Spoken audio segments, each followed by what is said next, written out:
that I wanted to quit cell. And then now you ask that why MBA. So it was, I will again put it into three buckets. Number one, that marine is a very niche field in general, right? So I wanted to get into a kind of a course or education which was generic in nature, which will help me make more broader choices in terms of whether I wanted to go for operations, supply chain, finance, consulting, or even coming to marine. So this comes naturally to me. So natural choice for me, and MBA gave that platform, right?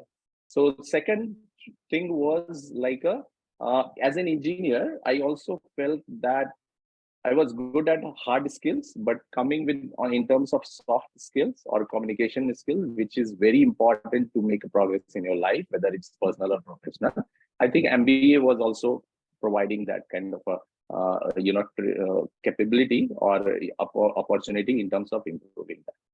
And the third one came more from my personal point of view, whether do I want to do more technical role or do I want to get into business side of the thing. So this was all or what you want to do. So when I say that I wanted to work with more people, working in a team in a business setting, that was also kind of a more important for me at that point of time. So if I combine these three, the MBA came out a very natural choice for me. And then I took the plunge and I quit. I hope I answered the question and it was clear to that. Absolutely, absolutely. Thanks, Uttam. Very well said and very, very valid points. I think I kind of sync with that. Those were the reasons why I also thought of my MBA. Let me take one poll, and before I come to you, Dharm, let me take one poll from the audience, and this poll is around what's your current mindset in terms of further studies. So you want to study, but you're not sure what you want to do an MBA, but not sure which type. Are you looking for shipping focused courses, or you want to know the benefits before thinking of studying further? And there are two polls over here. How much time do you think is required to prepare for MBA? And maybe that's something which you could touch upon, Dharm and Mayank as well. So we'll just wait for a few more seconds to get more answers, and then over to you, Dharm.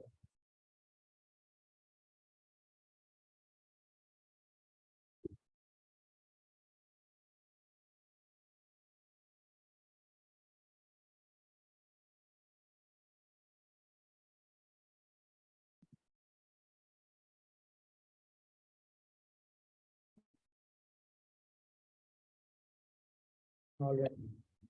Got about 70% of you who have answered. Can I get at least 80% participants to answer the poll?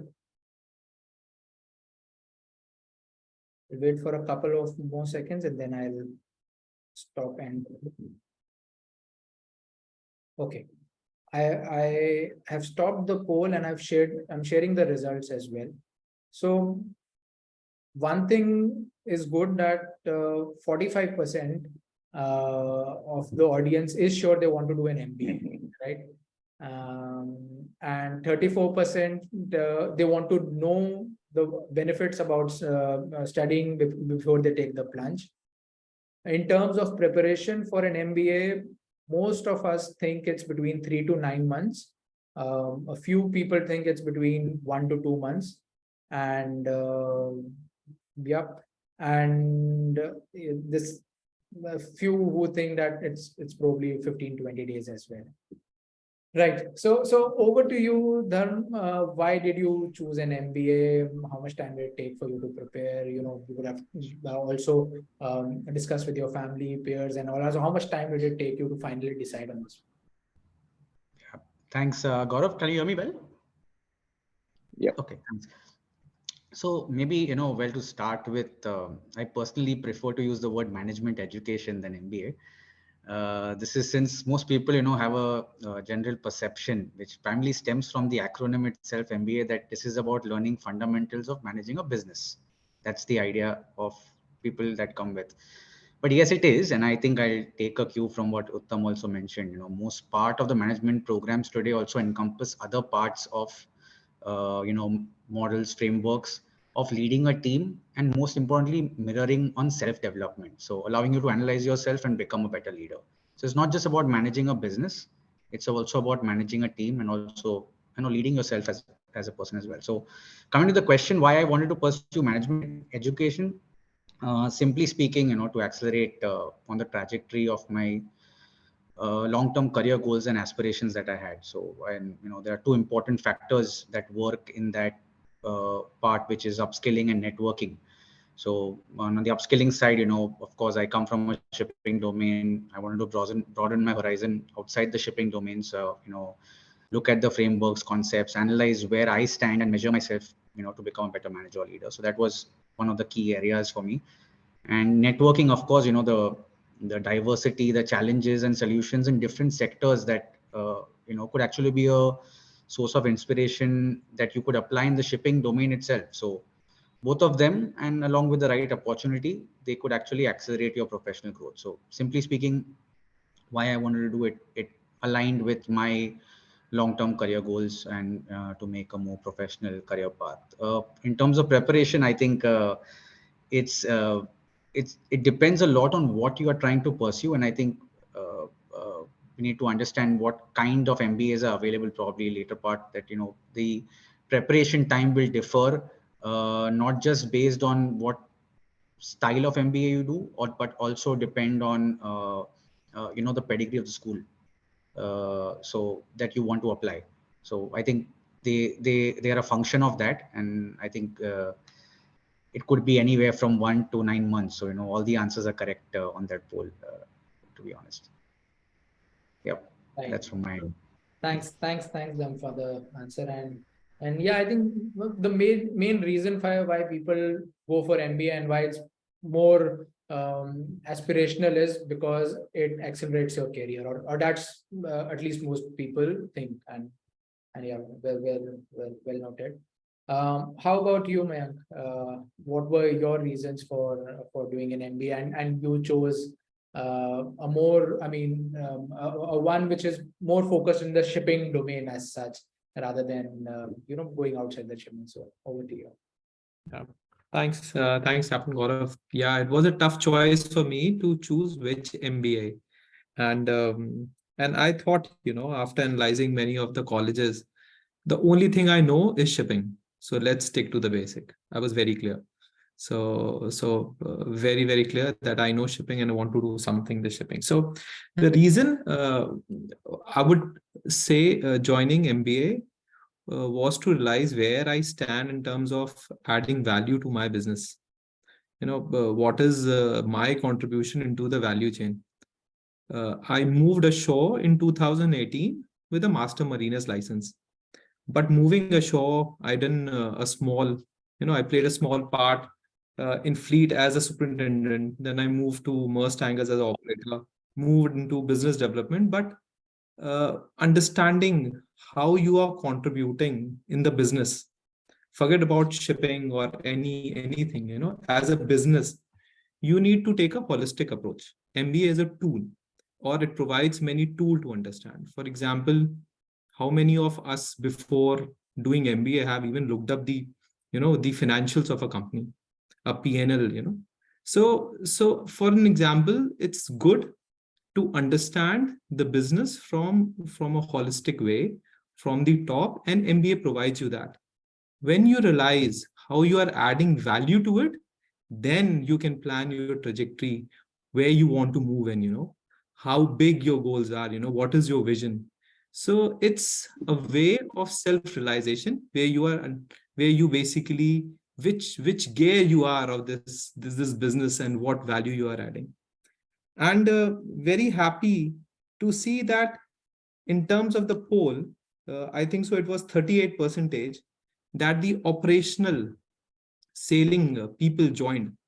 And I would rather say very happy that they are conscious now, where myself or probably most of us become conscious when we are already masters, or we are sailing as a master, or when we are ashore.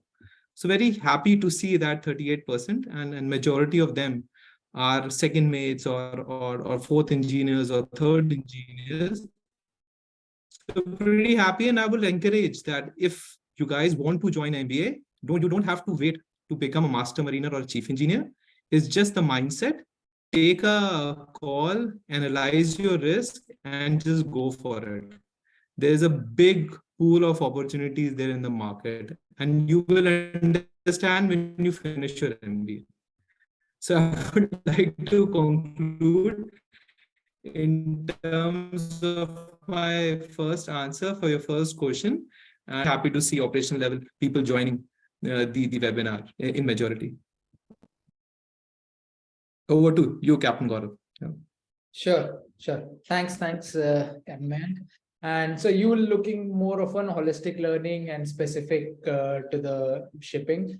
And and absolutely agree with you that more persons at an operations level are looking to, or they are thinking career outside as well. They're more smarter than me, at least, more of us. And Uttam was, of course, way ahead of our time when he started to think on those lines. I remember when I actually passed my master's license, when I got the COC, or no, actually when I got command, and the day I got command, I was happy. But honestly, a month down the line, I was like, what next? What next? And I was all the time thinking about becoming a master. But that's not your ultimate aim, right? Career progression is more important. So thanks for your thoughts.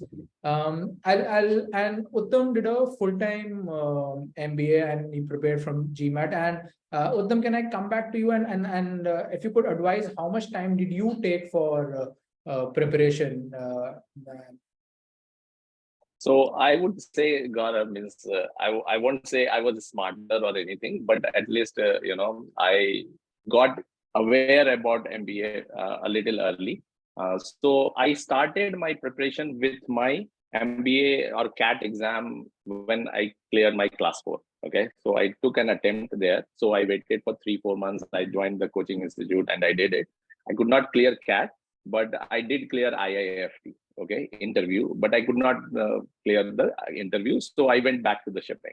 So there were a few folks or mentors who advised that if you want to do it, why don't you wait for a few more years and then go for a MBA in US, etc.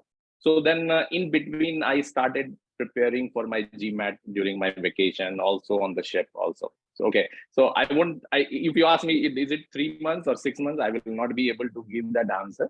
But I was kind of always in touch with that. So but it was interesting for me. So when it was a time for me to go for my class 2, right, so that was the time whether I decided whether should I go for my class 2, which will take me around a year, right, or should I divert my focus and get my MBA during that time. So that was the decision point when I decided, okay, I will not go for my class 2. Otherwise, then if I go for class 2, then it doesn't make a sense for me to come back and do MBA immediately. So I diverted my attention and focused on that one. So this was a kind of a decision I took. But in general, I think I do agree 3 to 9 months is focus time is sufficient for MBA preparation. Yeah, I kind of agree. So I gave 3 attempts at GMAT. I was not a very bright student. I scored about 650, 670, then 700, 710 in the final attempt. And I had thought of only applying. My plan was that I didn't want to go outside India at any point of time. So I saw various colleges and I thought this is where I should be looking at. And for whatever reasons, I just only applied for IIM Ahmedabad. I gave 2 attempts over there, so 3 in GMAT, 2 attempts to 2 interviews in IIM Ahmedabad, and second one I got through. So that was my journey. Yeah, no, happy to share. Means we all went through this, right? You are never it's just a matter of 3 hours, right? What you do during that hour. So it's always good to take another attempt. But one thing I would say, like during when I was preparing, I was more in a kind of a mindset where I just want to get over it. Okay, a GMAT. So I may not have given my 100% there. So in my first attempt, whatever the score I got, 690, and I say, okay, let me go through this, apply, and cross this barrier. So, but I think that in the hindsight, when I see, I think I could have done better. But this is what it is. And I also started to study while I was on board vessel. So took my GMAT OG book with me. Yeah. And I thought, 3 months I'll clear it. It will not be so very difficult. But gave my first, second, third attempt, and that's how. Right. Thanks for the answer to that question. And before we go to the second question, let me take a poll. And this poll is to the audience. Which mode of MBA do you think is most effective? And this is, what do you guys think, the audience? Please click on the answer. So it will be full-time at campus, part-time going to campus during weekends, full distance learning, or could be any depending on the work experience a person has. Which mode of MBA do you feel has the best ROI? That's the second question.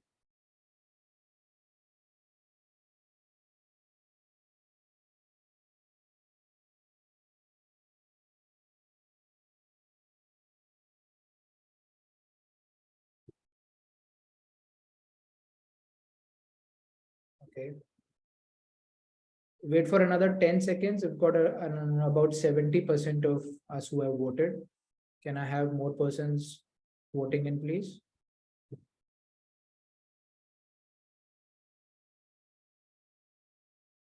Okay, I'm ending the poll and sharing the results.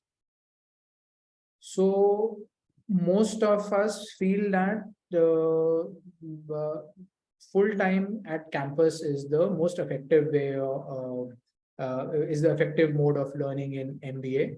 And the best ROI also, most of us feel that they get it when they do a full-time at campus. So that's an overwhelming favorite option. I'll stop sharing and let me now come back to three of you. And Captain Dharma, if I may start with you over here. Why did you choose the mode of education you did? You did a part-time MBA, wherein, every month you had to travel, or 6 weeks you had to travel, and you did it while you were working as well. So what were your thoughts? Why a part-time mode? Yeah, sure. Yeah, I did the part-time where I was traveling every 6 weeks, 9 days on campus. But yeah, to answer this question of why I chose this, I think most of us here I've been asked this question many times, but I think most of here on this call are from the sailing background. I think you will understand better than anyone else this response of mine. For the most of us, the best learning we have done is on the job learning. And this is inculcated in our DNA right from cadetship, right? The skills that stick and that gets etched in your memory is the stuff we actually apply while on board. So for me, based on my past experience, learning would happen when theory meets practical and practical meets practice. So I knew I would forget most of the stuff I studied in class. So unless I got an opportunity to apply it at work, it was not going to be easy. And I was fortunate to be working with a company like Scorpio, which wholeheartedly supported it. This is the caveat for part-time programs, that it can get really hectic. They have a general tendency to disrupt your work-life, family balance. And to make it worse, if your manager or spouse is not supporting it, then it can quickly turn into becoming a very unpleasant experience, right? So having said that, I think for me, part-time mode worked perfectly in my context and environment. I got the opportunity to, apply a lot of the things that I learned when I was in the office for the remaining part of the time.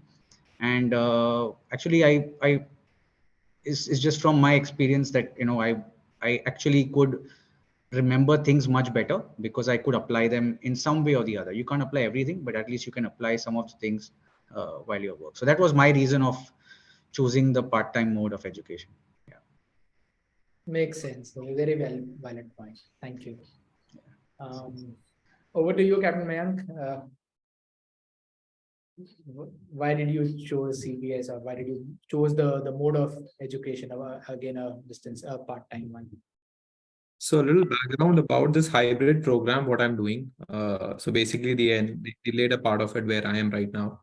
So CBS is provides you an hybrid program similar to what Dharam mentioned, that he used to travel after, within 6 months, once in a 6 months. So here in CBS, you travel once in 3 months, and there are 8 modules. So all in all, total, you spend close to 50 to 55 days in the class with the peer group, and talking to your lecturers, professors, sitting in the campus, getting that feel. So yes, it's not a full time, but you have an advantage sitting with a peer group, making that close connections, which you miss in distance learning, where you sit basically on your laptops, or basically when you go during the weekends. Even during the weekends, I would rather say the gelling up, you don't have sufficient time because you have a lot of things to catch up during the class. So hybrid programs, or programs where you can sit with your peer group, interact with your professors, make a lot of sense in terms of ROI, because you're spending a lot of money.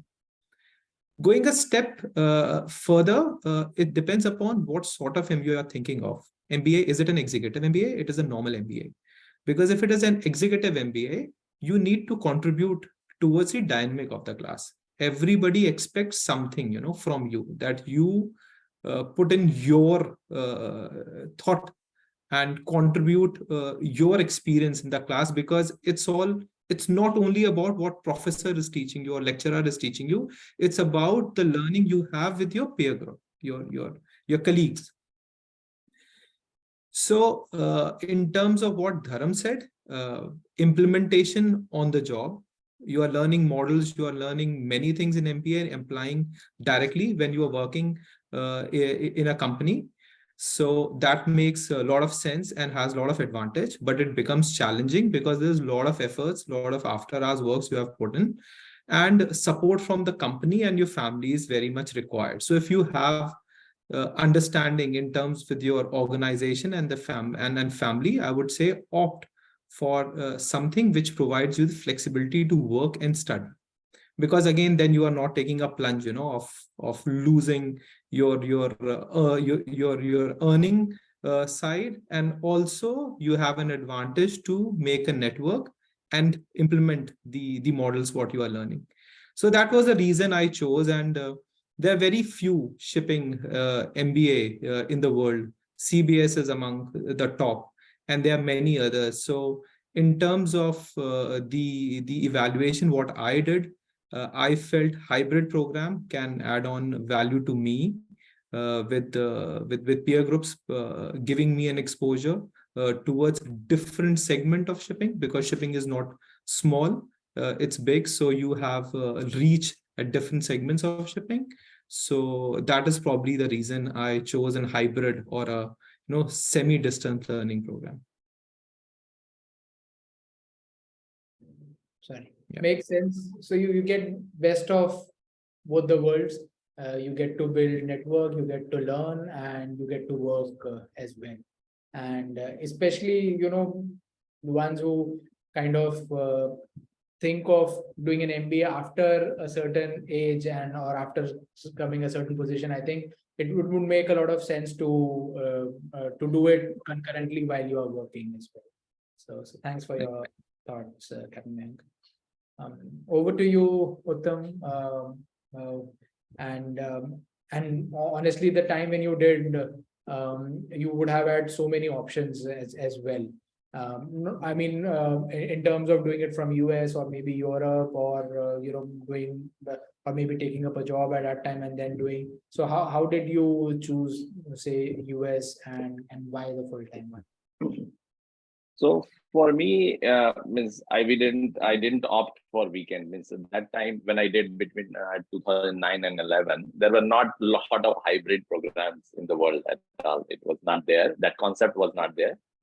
Distance learning was there, but it was more kind of a sending booklets and doing coursework. So I think it was not so evolved that time. So full time was I was very clear I wanted to do full time, right? And I was also young. I didn't have a family and responsibility that time, so it was easier to take that decision that time. So I would say, but coming to your question, why US versus India, right? How did I decide? So I never thought of going to Europe personally. Okay, so either it was India or US, and then I shifted my focus to US because of some of my alumni from my undergrad school DMIT.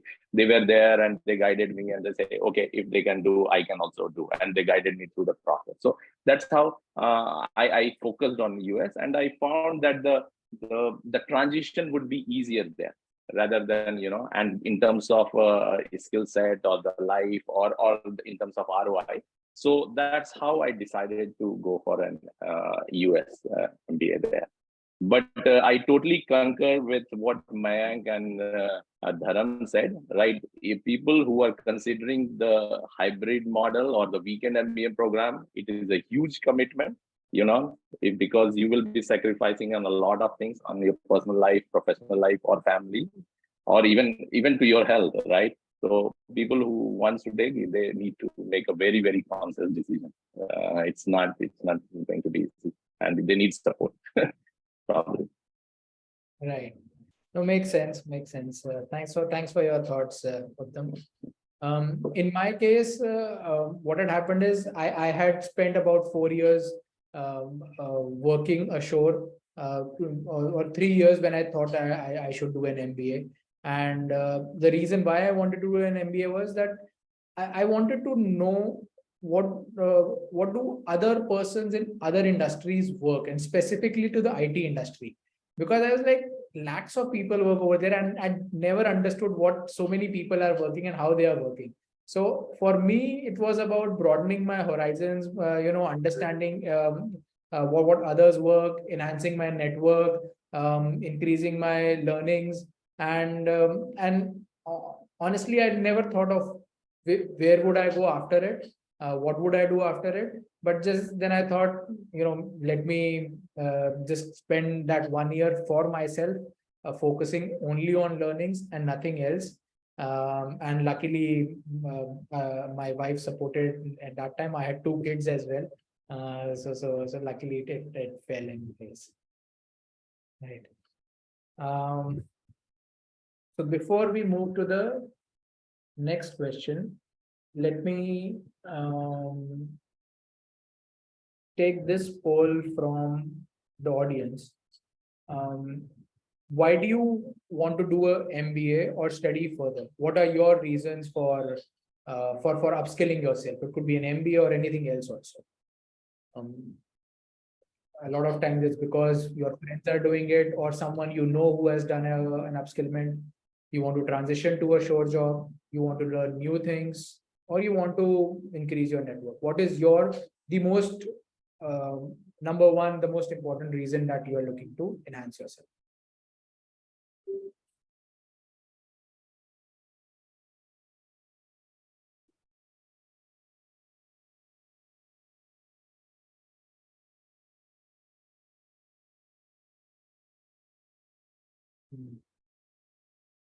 Right. A few more answers, please. What about 66% of you who have voted? Can I have a few more persons answering?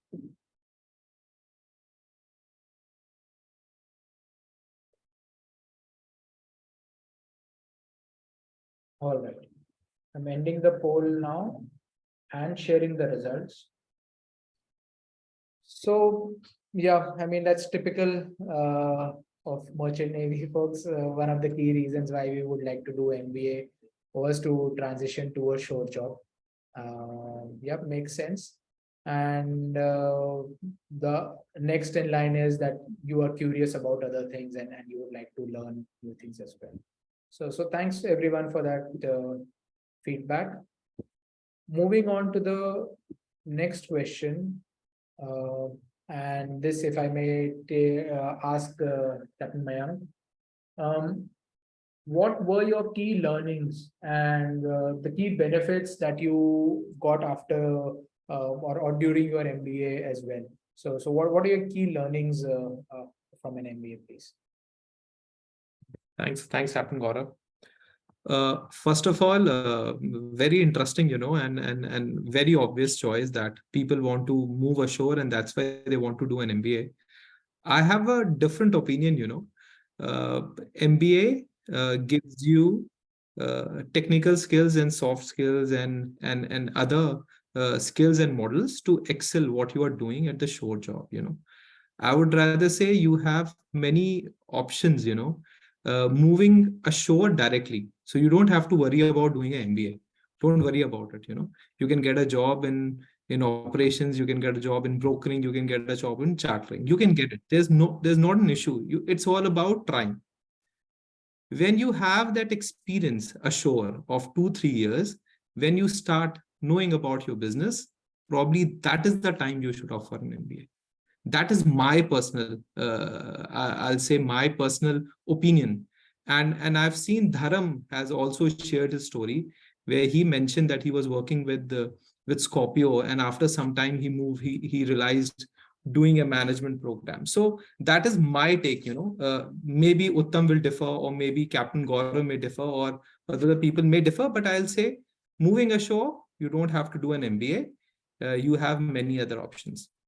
In terms of what I have gained out of the MBA, I would again want to make it very clear. It's not a magic pill that you join MBA and you will have flood of offers, coming onto your desk, that you'll have a lot of jobs, or if you're working in a current organization, the organization will realize and they will promote you, or they will give you a better paycheck. No, it's not. First of all, you need to realize it is for yourself. You are skilling yourself to make yourself better. I learned hardcore technical skills in terms of business modeling, in terms of soft skills, present my ideas, learning and presenting it. And after that, the most important thing in terms of MBA is the network, what you make. Because when you sit in a class, there's a lot of diversity. You have, for myself, when I joined MBA, I was a master marine, a very limited sort of experience and exposure. But when I was sitting in a class, I was talking to people who were from chartering, from brokering. They were arbitrators, they were maritime lawyers, people from hardcore logistics industry, port industry. So diversity in the class, you learn a lot. Also, network you make in the class helps you and your organization in your current role to perform better, to achieve your organization goal as well as your personal goal as well. So in a nutshell, simple, you learn technical skills, you learn soft skills, good network, and most importantly, you are skilling yourself, for yourself. Forget about, getting a higher paycheck and promotion instantly. It will not happen. Just think that you're skilling yourself. Go with that positive approach, and then you will get it for sure. That is what my learning from the MBA is. Thanks. Very well said, Captain Mayank. I'm sorry, for whatever reason, my video has stopped working. My apologies, but Captain Mayank, very, very well said. I think it's the process that we need to follow, right? And if we follow it rightly, as Dhoni says, the results will always come through. So very well said. Over to you, Uttam, then. What were your key learnings and benefits from the MBA, please? Yeah, many of the things have already been covered by Mayank and Dharam and you, Gaurav. So it's nothing new. Means it's a part of a process. You learn hard skills or business modeling skills, etc. And networking is a big part of it. But I would add one more thing that I learned is learning mindset. Okay, so I would, we come from a shipping background. We say we always done this way attitude, right? We come from, oh, always done this way. I know I'm a master mariner or I'm a chief engineer. I know what I need to do. But when I went to the school and I got this perspective from different industries, as Mayank mentioned, right? You get in a cohort where people come from different industry, different background comes. They give you that kind of idea that, okay, there are a lot of things that you need to learn. So that kind of a mindset, I would say, is the key. That kind of, you need to take it beyond MBA as well. So what you learn during the class, it is just, as you rightly said, no, it is just the start of the journey. But what you do after graduation or in your job, that is the most important thing that will take you to the next role or take next opportunity. So with that said, I say that this is it is just a part, and I also agree with Mayank that there are ample shore jobs. You don't need to do an MBA to come to shore, but of course, you will be better off by choosing a course or choosing a path that you like. So when you plan to do MBA, make sure that you are aligned with that course and what you want to do in life. Then probably you will be more successful and happy. Correct, correct. And very rightly said, Uttam. I think your personality transforms when you do that 1 year course. And this mindset, learning mindset is you get that, and it rubs on, because everyone around you probably would have a similar kind of mindset, and you keep in touch, and then it keeps on, you keep on growing. So thanks for your over to you, Dharm, now. How have you benefited? And I know you said that you did it during the COVID time. Yes. Okay, so maybe firstly, I'd like to clarify, because I think the hybrid model part, which Mayank mentioned, I probably was misunderstood. So the mode I did was also hybrid, part-time, whatever you want to call it, where I did 7 to 9 days every 6 weeks. So it's 1.5 months, not 6 months. So just maybe I want to clarify that part. But anyways, so coming to the question, I think you guys have already answered, Uttam and Mayank, on what are the benefits or learnings. I think most of you guys also know it, but in my view, any learning and has a benefit only if you can apply at least, let's say, some part of it at some point in your life. So, in case of management education, MBA, whatever you want to call it, the benefits are tied if you are managing to apply it in the field of work. It's like saying, there's a very low probability of any benefits if you were to learn French, but then spend most of your time based out of serving customers in, let's say, India or China. Most likely you will forget the French in a few years if there's no practice. So, however, so there are the benefits. I think you need to tie it to, the learnings that you are doing, but there are benefits that you cannot foresee, right? They're also unknown. So, for example, at a personal front, my biggest benefit has been the friends I made in my cohort. Many of them today are part of my inner circle, who take my call or help me pick nuances in my report or business presentation, even 3 a.m. in the morning. So these are some things you can't foresee. That's a benefit which you don't see it, when you're doing these programs. So my advice in general would be, of course, as Mayank mentioned, there's no requirement to come or transition ashore to do any MBA. In fact, I would suggest to do it after some experience.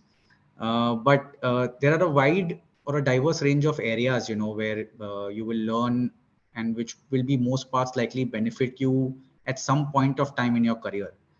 Your goal should be to look for a program where you will be able to apply most parts of that learning in the next 3 to 4 years of your career horizon, because that's the time frame in which you will be able to quickly apply what you learned. After that, mostly things will start fading, and then you got to apply, you will do some other program, or you could do something else, or you learn on experience. So I think the timing is also important. Many times people have done their programs and they were not able to apply it for a very long period of time. So transitioning ashore, in short, you don't need any MBA or anything. There's no connection between the two. In fact, I think you should wait for some time where you settle yourself into what you're doing, and then take up the program so that you can apply it in your career horizon. Yeah, Gaurav, that's probably how I would put it across on the learning and benefit. Sure. I think makes sense, and especially in today's day and age, wherein there are enough and more opportunities for persons who are still at an operations level. Probably 10 years back, as a second officer, or maybe chief officer also, there were very few opportunities. Now you get a lot of opportunities if you want to transition ashore at that level as well. For me, the biggest benefit was that I got through IBM, and for a master mariner who did not understand A of technology or T of technology, getting into IBM and learning, understanding, managing projects. I mean, the learning curve was amazing for the first year or so. Let me now take another poll. So any decision which we take, right, we could always probably do it a little better, or there are many apprehensions around it, right? What are your apprehensions? And this is to the audience. What are your apprehensions before you apply for an MBA or maybe another skill enhancement as well? Let me take that poll from open the poll, and then we'll hear from you guys.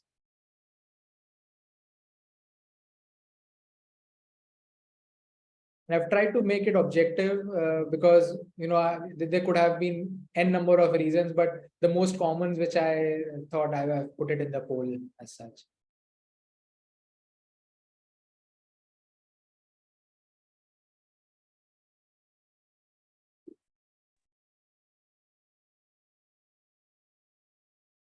You've got 70% of you who have voted.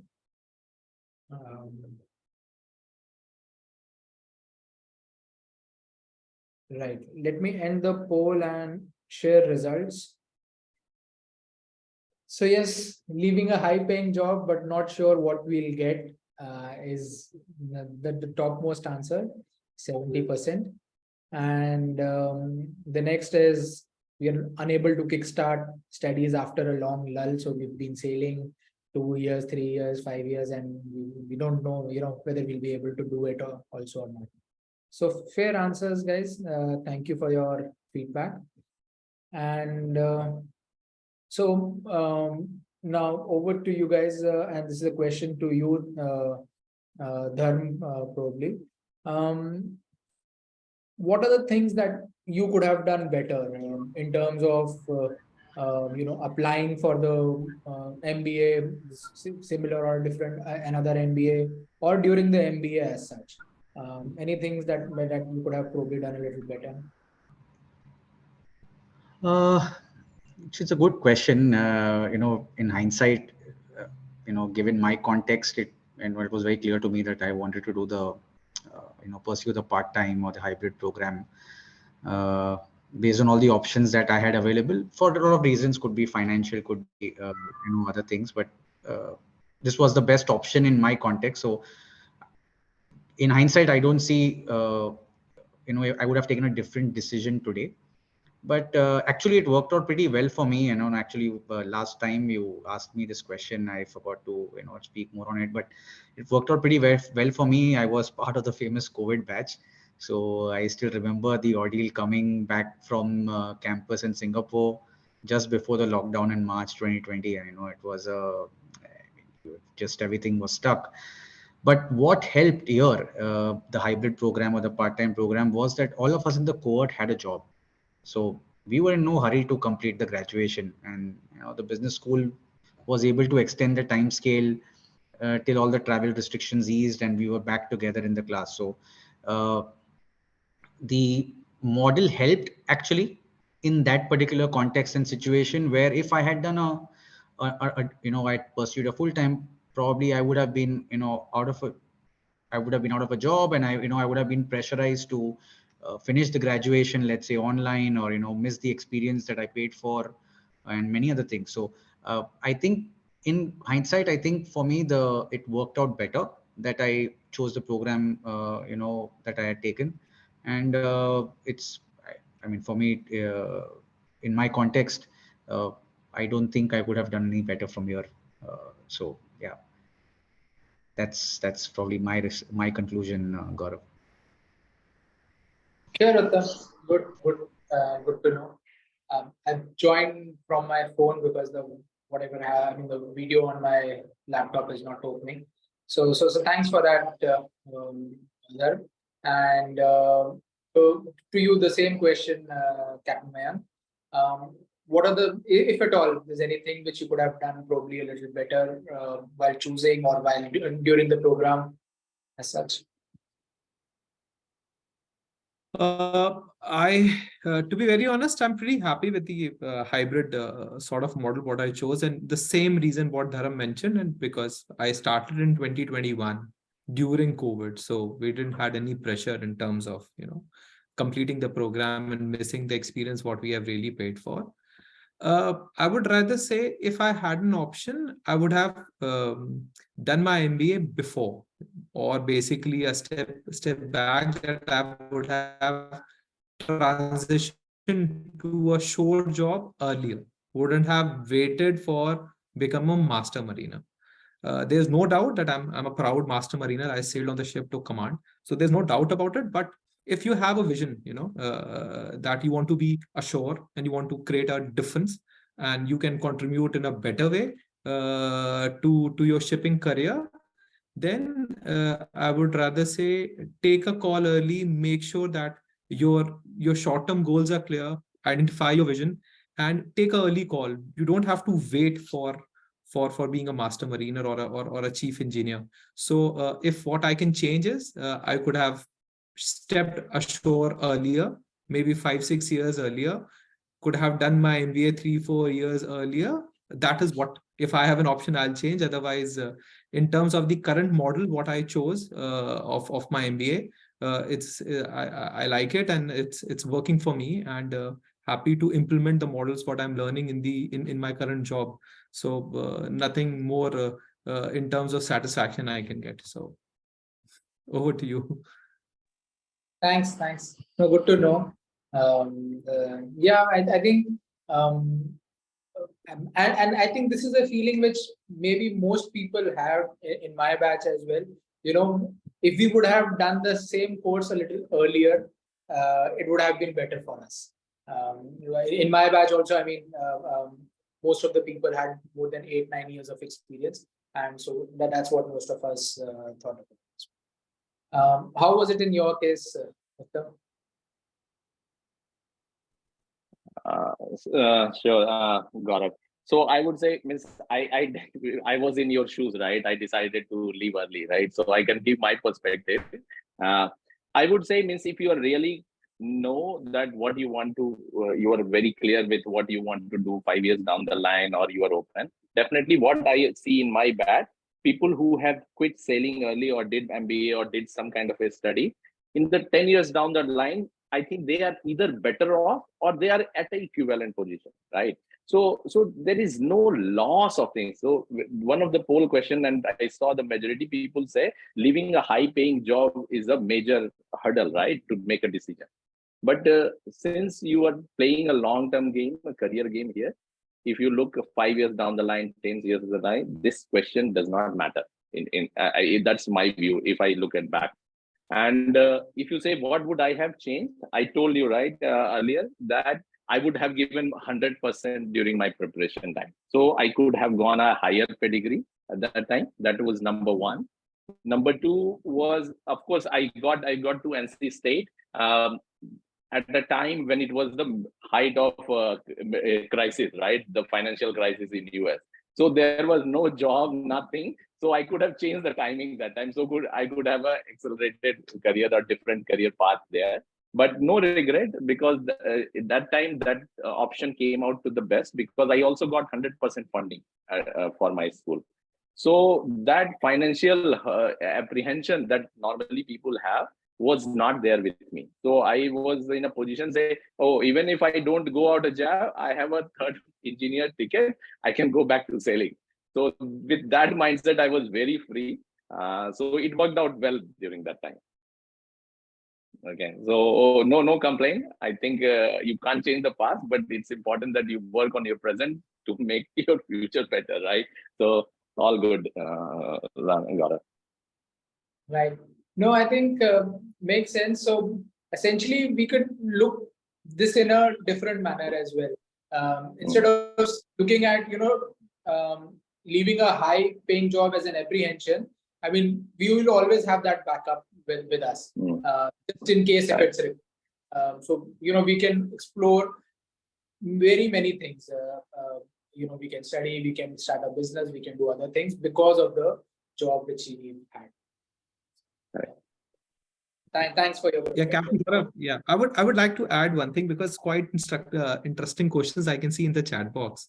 What I would recommend the sailing, colleagues, I've seen people asking questions, I'll say right now, the industry have changed, in terms of connectivity.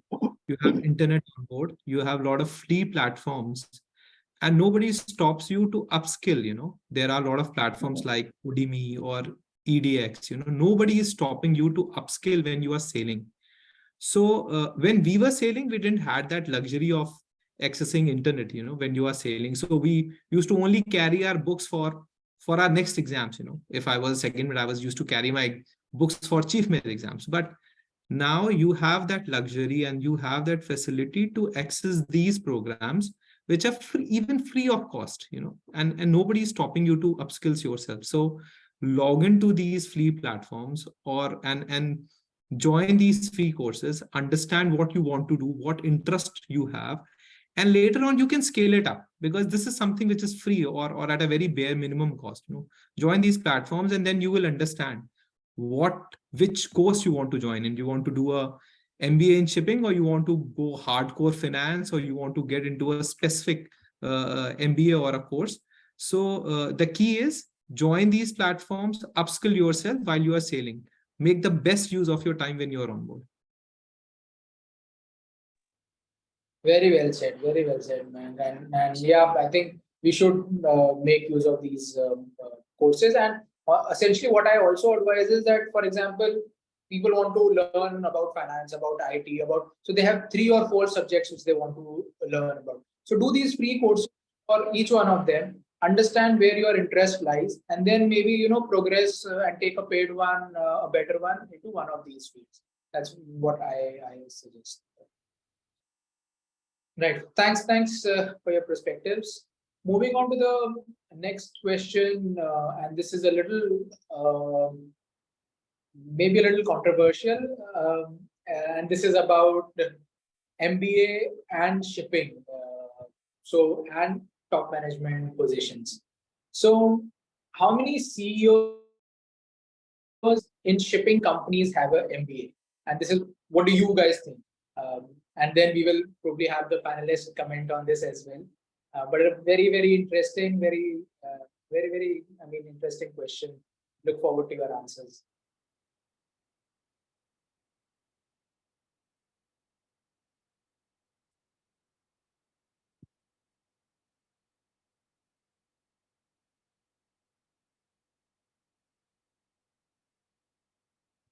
I probably should have had an option of I don't know, because maybe a few person might not be.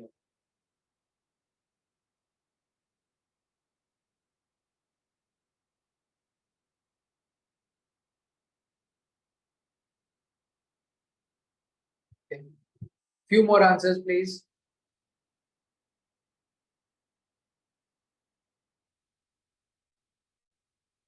Okay, I'm ending the poll and sharing the results. Okay, so majority of us feel 30 to 50%. It's of the CEOs in shipping companies have an MBA. A close second is 15 to 30%. Of us feel that CEOs in shipping companies have MBA, and then very few are in the less than 15 and more than 15. I'll stop sharing this. I have not done a survey and I'm not very confident of the result, but it will be less than 15%. 15% is what I feel. I will open this question up to all of you guys. And first, maybe we'll take comments from Uttam. And I mean, while you may comment on this particular question, what do you feel? How is MBA recognized in shipping as such? So, so does shipping would if you're a hiring manager, right, and you get a person with an MBA without an MBA, would you pay extra? Would you give that extra rank? And do you think that shipping as such recognizes MBA and there is a better progression after doing MBA? Okay, so I will first take the poll question, Gaurav. Means I also concur with you. I think it's less than 15% in my view. But I'm not only considering the shipping company, but the other associated companies in this ecosystem. Okay, so that's how. Because if I go to a meeting room, out of 10 people, normally 1 to 2 people you will see having an MBA. So that's the. But things are changing. So. Now the question that you asked, that how is MBA versus shipping, right? I would say things have been changing very fast in the last 5 years. Okay, with the advent of technology, where you need to coordinate with ports versus all these utilizing all these data analytics kind of a thing, where people are being asked to share the data for ship to shore to port to all other value chain. I see that this is changing. The second one, I would say also because of the COVID, the shipping industry has been recognized part of a entire larger value chain or the supply chain, because of the event of in Suez Canal, right? Or because of the port delays in LA area or entire US. So I strongly feel things are changing fast, and we need more people who are having a more business fundamental across the thing. Okay, traditionally, if you are looking for a traditional company, a traditional role like superintendent and fleet manager, you may not need it. But if you want to take your company to and survive in this kind of a dynamic change environment, you need people who understands the business a little bit more. That's one part. The second one is also on the technology side. We need more people who has done a kind of a more technology orientation as well. Not particularly MBA, but also have an MBA with a technology kind of a background or some kind of a setup. So I see this has been changing very fast, and there will be more requirement like this. And since you asked that when I'm a hiring manager, what I see, right? And the space that I'm working. So I definitely look for people, maritime domain, but with some extra, curiosity to learn or ability, whether they are MBA or doing something else. And for two reasons, right? One is maritime domain. I know that you are good at it, but are you able to communicate your ideas to the other team members? Are you able to simplify the problem to the team in different part of the world? Or do you have the curiosity to go and ever beyond and do something and learn something fast? So I am in the space where I need this kind of a thing. So MBA is definitely one is the tool, but also I see people with this kind of skill as having a better attitude towards change. So I will definitely go after people in my space to look for people who has this kind of a skill set on top of the maritime. That's how I would say. But having an MBA may not get you the job, right? But the projects that you do after the MBA will get you the job. So even for me, if I reached there, I did not get my Alpha job because I was an MBA. But the projects I did after that, right? And even tomorrow, if I want to get into a more senior position, I will not get the job because I had an MBA, but what projects and what impact I had made right over there. But MBA will give you that foundation to gain confidence and be successful in that kind of a project and that kind of a setup.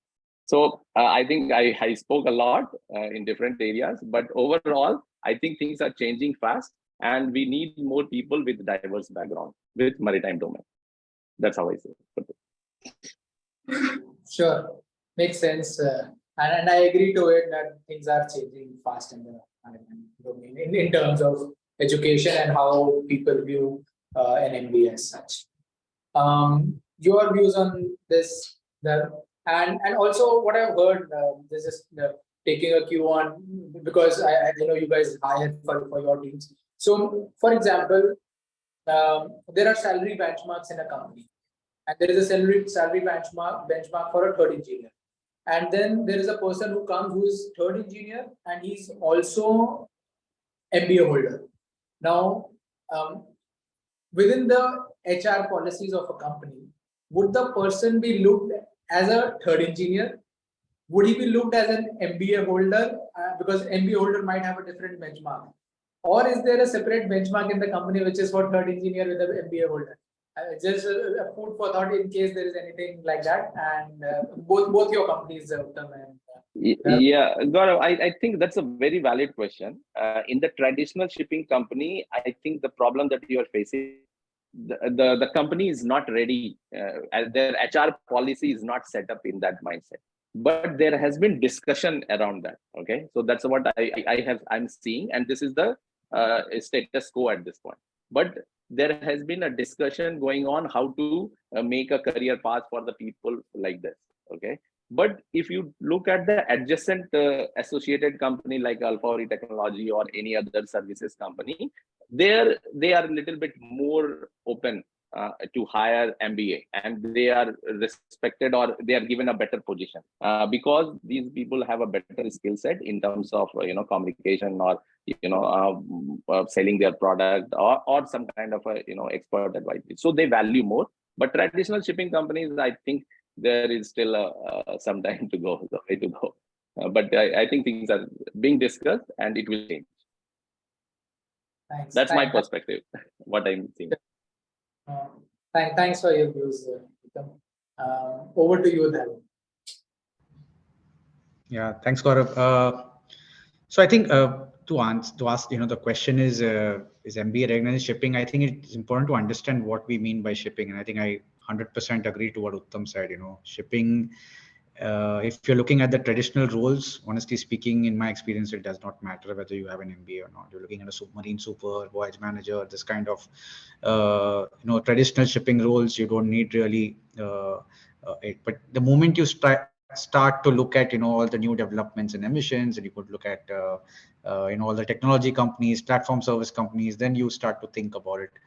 And I've been hiring recently a lot of people, and at the max, if my view is at the max, if you are from a good or a well-known business school, all that will happen is you're likely to get a earlier call, or you'll get ahead of the queue in the interview. That's it. But that's it. You then have to still compete on what you bring to the table in the end for the role. So I wouldn't say, to answer your question, that will an MBA with a third engineer and just a third engineer, will I give more salary to somebody who is an MBA with third engineer? I don't think so. It works in that form. That probably just, as I said, because you have a filter. How do you filter when you get 100 CVs? So it's just acting as a filter at that point in time to get you ahead in the queue. But then, when you will have an interview, over time, from when the person speaks, what is actually the meat in his answer. And you will realize that, okay, this is not really something that I am looking for. So I wouldn't benchmark their salaries on that, to be honest. With somebody having an MBA, I wouldn't look at it. But I totally agree to what Uttam said. When I see a CV where the person is continuously learning something, I feel he's investing in himself. And that gives me the confidence, okay, he's not just done and dusted and okay, take me kind of a thing. He's continuously improving, investing in himself. Doing smaller programs, smaller courses, whatever they're doing, it's helping them us to at least analyze that he's. So I think I would give that benefit when I look at a CV when somebody is doing more than just what his general core of functional skills are. Yeah, over to you, Gaurav. Yeah, thanks for those perspectives. Very well said. Over to you, Mayank. Does shipping recognize MBA? And any comments on the poll as well? Okay, so we are probably in shipping, it's a traditional industry. If you go back and see the ownership, let's talk about the ownership of ships. traditionally it belongs to families, the families based out in Scandinavia or based out in Japan, and you won't find these companies being headed by MBAs. Those family owned companies. But there are companies which are now public listed, or fund houses which has recently come up, or leasing banks who have come up. So you find there people with fancy degrees sitting on the top and leading the organization. So it's a mixed basket. But in terms of recognizing MBA when you are hiring, I would rather say an MBA can understand the value of MBA. It's not nepotism here. So, but I will prefer an MBA compared to normal, a fresh guy coming with lesser management skills. But uh, again, what Dharam said, that the preference will be bringing them ahead of the queue. But it all depends upon what you bring on the table, how you are adding value to the process or the business you are joining in.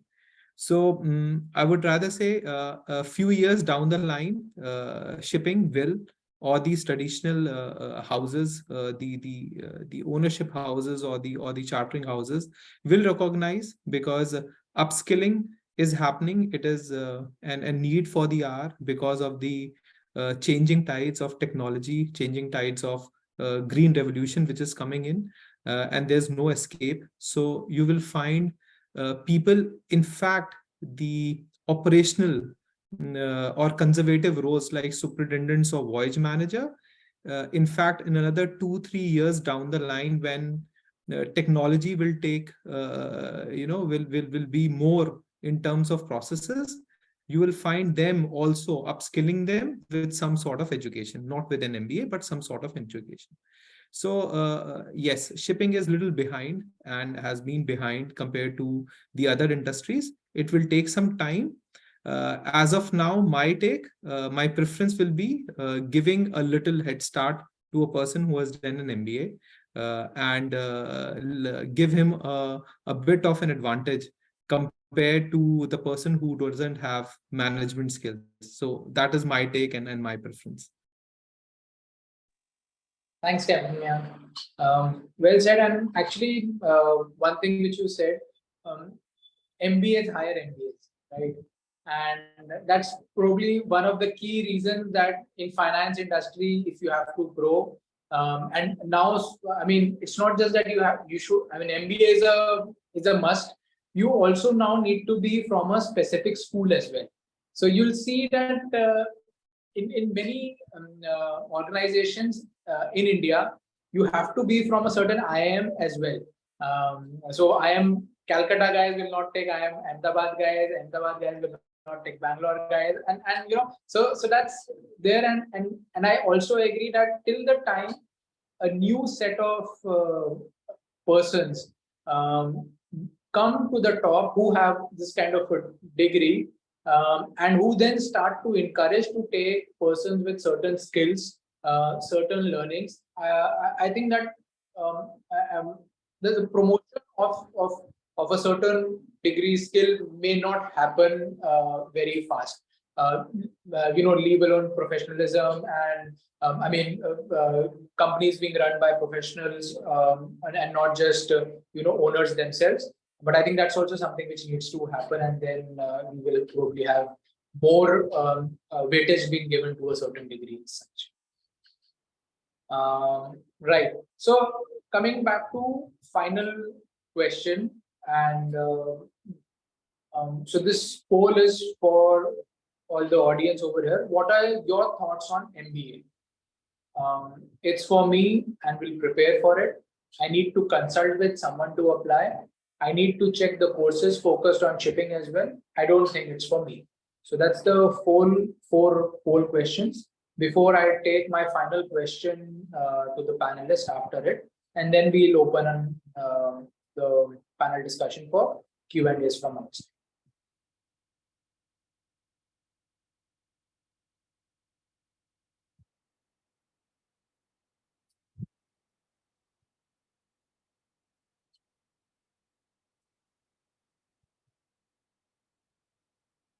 quickly, I need a few more persons to answer. We have got about 61% of you who have answered the poll.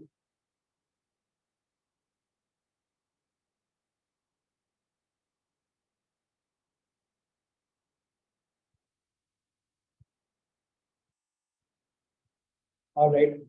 I'm ending the poll question and sharing the results. So I guess you guys have had a inspirational talk, and most of the audience over here wish to apply for an MBA. It's for so most of them do think it's for them, and they would prepare for it. And 39% of the audience feel that they need to check the courses focused on shipping as well.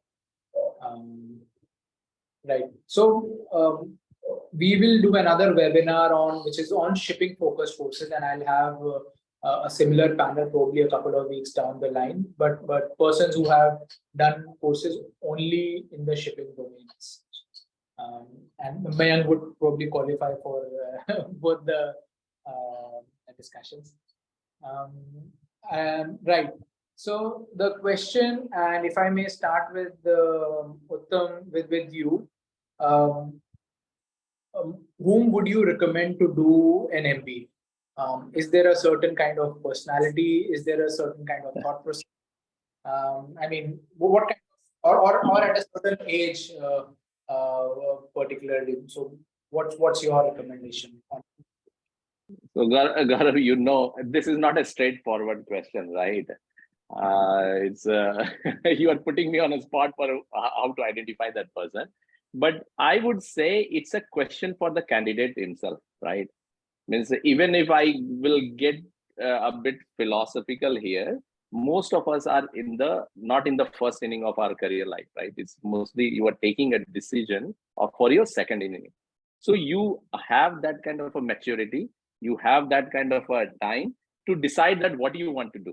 Earlier, say most of us, I assume that when this choice of marine engineering or merchant navy came, we took a plunge and joined, right? It was not like, oh, I decided and then I came. 90% of the case or 80% of the cases are like that. But now you have a choice. Where do you want to do? Do you want to get to the business side of the shipping, or you want to explore some other areas, or you want to stay in the technical? Then you take a decision. So I would say, means even if it is a philosophical, you need to see what you are good at, what you like doing, and where do you want to see. If you combine these three together, then you come up with an answer, rather than me telling you. But once a mentor or a coach can help you decide that. So, you know, to explore this further, and then you say if most of the people are in the poll says that they are up for it, so that's good. Means they are already have passed that stage that I'm talking. Then you take a decision and you go ahead with it. So that's my take. I will not be able to answer which are the type of people who are good for this. But there are people who are very good at solving technical problems. There are people who are good at solving business problems. There are people who are good at business development or sales, right? Or talking to people. So identify those traits in you, and then you say that, okay, what should I do? That will be I will leave the onus on the candidate itself. Absolutely. Makes sense. It's a person who has to decide. It's a very generic guidance that anyone can distinguish. So yeah, totally agree with you. Your thoughts on this, Captain Mayank, please. Okay. So first of all, we need to realize that, and we have already discussed that there's a lot of time, money, and efforts we are talking about when somebody needs to join an MBA. So clarity of thoughts is very, very important, as what we mentioned, that you need to first identify which phase of the life you are in. You're married, you have kids, you have just joined a shore job, you want to join a shore job, what commitments you have. That's the decision you need to make. But I will be assured there's a lot of time and efforts you need to put into this to any of the MBA program you enroll in, because it's not the degree, it's the process you are paying for. So that's very, very important.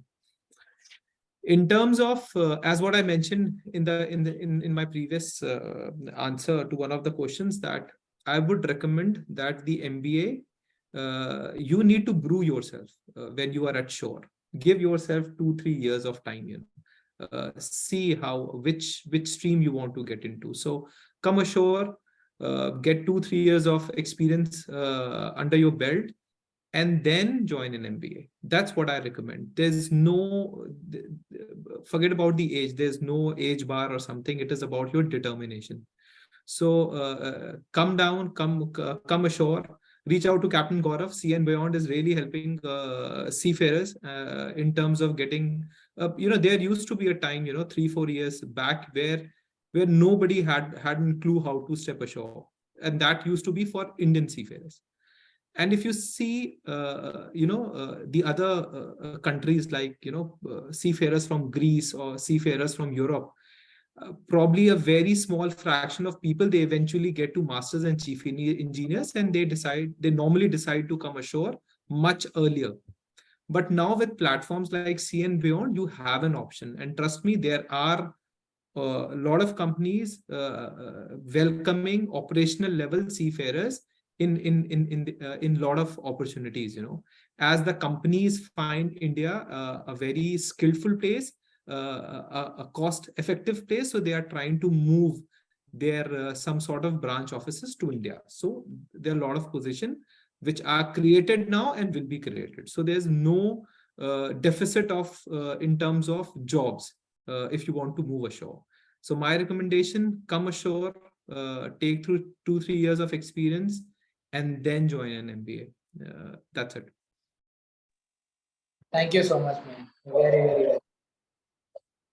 Over to Dharm, and I know Dharm has made a slide of metrics to show who and when a person could come to MBA, and this is what MBA does to you, right? You you wouldn't have thought of making matrices 2x2. Those are the terms which you learn, and so Dharm will Dharm, would you want to share your screen, or do you want me to share? Yeah, it would be great if you can share. I can then keep my face up. 1 second, I'll just give me a minute and open.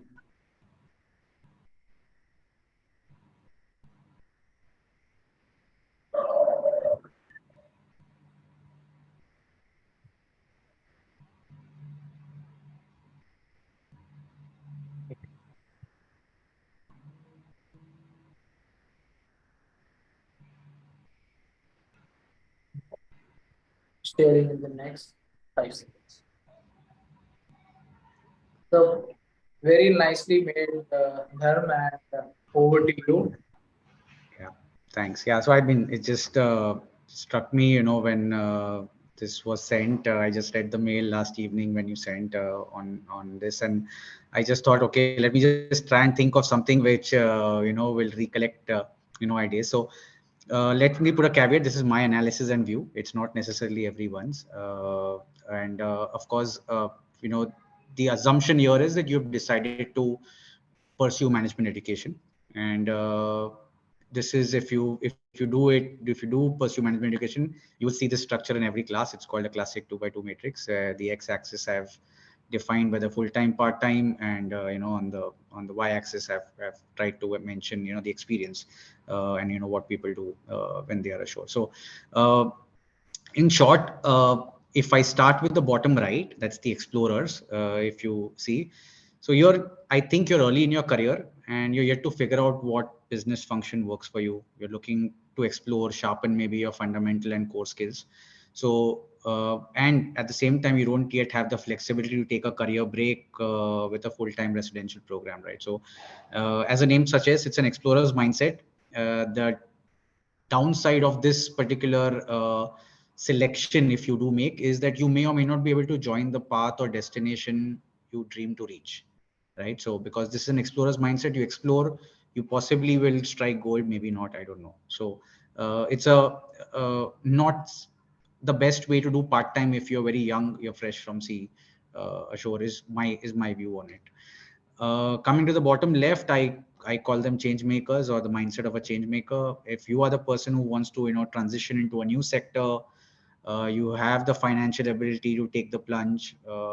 People here are generally more likely to succeed as an entrepreneur because they get an early start to a solid foundation. So if you're fresh, you're just coming ashore. I think, many of you said you want to do full time. I think if you're coming fresh from ashore and you want to take a plunge in a new sector, transition into something completely new, technology oriented or something, I think what Uttam did, I think they're the change makers. They will there will be there's a strong likelihood of you becoming an entrepreneur. Okay, and so that's my view of the bottom left. If I go to the top right, I call them the go-getters. If you have someone who wants to apply theory into practice, has solid support from your manager and family, and believes that you can bring in a change in the function that you have now embraced, maybe in that particular sector or things, what probably Mayank or myself did. People here, generally, I call them the intrapreneurial mindset, right? They are entrepreneurs. They are looking at bringing a change within the boundaries of their work style. Actually, it's not a bad option, to be honest. Entrepreneurship looks sexy, but entrepreneurship is also not a bad option.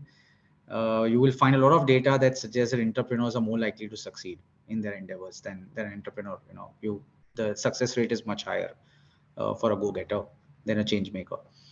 And finally, the top left, I call them the reformers. I think these are far and few. It's not easy after 10 plus years ashore to take a career break and pursue a full-time program. And as the name suggests, these are reformists. They are game changers. If you can manage that rigor and commitment at that time of age, and after significant time working ashore with family, most likely, you are very likely to play the game at a whole new level. So, I think that's how I would put myself in selecting what I would want to do.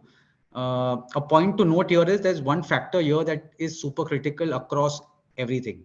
I think for me, it's the pedigree of the school, which in turn determines what is your CV value, when you go, which Mayank mentioned, he would like to see somebody from having an MBA, and the network effect, which also becomes critical as the scale, on the right side, I mentioned, when you move up the ranks or move up in experience ashore, your scale tilts from structured learning to peer learning. And I think that's where the transition happens. So the pedigree of the school becomes very critical when you select this.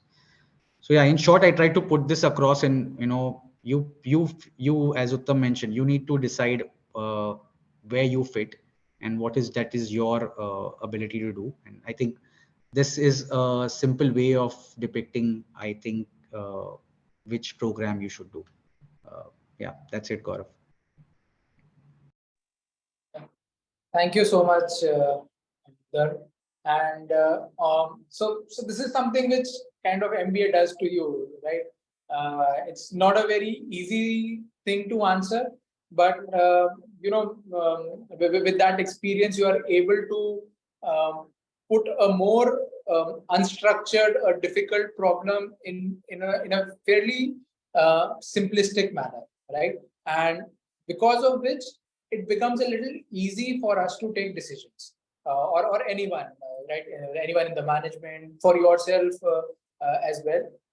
So thank you so much, Dharm, for making this, and I absolutely loved it. Thanks a lot. Same here, Gaurav. I think I also loved this 2x2 matrix. And as you rightly said, right, MBA does this thing to you. So I'll tell you a context, right? Means just a story. If you ask a chief engineer on the ship, right, so if something has failed, the way he will explain, oh, there was something that happened that resulted in something else, and then it resulted, that's why main engine failed, right? That's a typical engineer explanation. But if an MBA guy explain, he will start that, oh, MBA failed because of this, as a series of this, right? The communication, the simplification becomes easier in that way. So, and it does matter, because as you go up in the rank, you interact with people who are very busy and have so many things on their plate. So you need to simplify the things for them, so that you get a few moments, you explain it better. So I think this is very critical, and MBA degree will help you get to that through practice. Yeah. So I just wanted to say that. Sure. Right. So we'll move on to the questions which have been put by the audience.